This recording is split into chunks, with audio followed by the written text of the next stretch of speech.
ভুয়া মালিকানার কাগজপত্র দিয়ে নামজারি করেছে, জাল দলিলের মাধ্যমে নামজারি করেছে, ঘুষ দিয়ে নামজারি করেছে এবং খাজনা দিয়ে যাচ্ছে।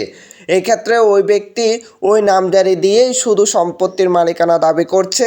যে ব্যক্তি এই সম্পত্তিটার প্রকৃত মালিক ওনাকে হুমকি দিচ্ছে, ওনার কাছে নামজারির কাগজপত্র নাই, তাই ওনাকে হুমকি দিচ্ছে উনি নামজারি করে ফেলেছে এবং উনি খাজনা দিয়ে যাচ্ছে। এখন ওই জমির প্রকৃত মালিক উনিই। আসলে ওই জমির প্রকৃত মালিক যে ব্যক্তি ভুয়া নামজারি করেছে, যে ব্যক্তি জাল দলিলের মাধ্যমে নামজারি করেছে, যে ব্যক্তি ঘুষ দিয়ে নামজারি করেছে, ওনার ওই নামজারিটি টিকবে না। মিসকেসের মাধ্যমে কিন্তু ওনার এই নামজারিটি বাতিল হয়ে যাবে। যে ব্যক্তি এই সম্পত্তিটার প্রকৃত মালিক উনি যদি ওই ব্যক্তির বিরুদ্ধে মিসকেস দায়ের করে, অর্থাৎ এসিলেনের কাছে যদি ওই ব্যক্তি ওই নামজারি বাতিলের মিসকেস করে, তাহলে ওই ব্যক্তির নামজারিটি বাতিল হয়ে যাবে খুব সহজেই।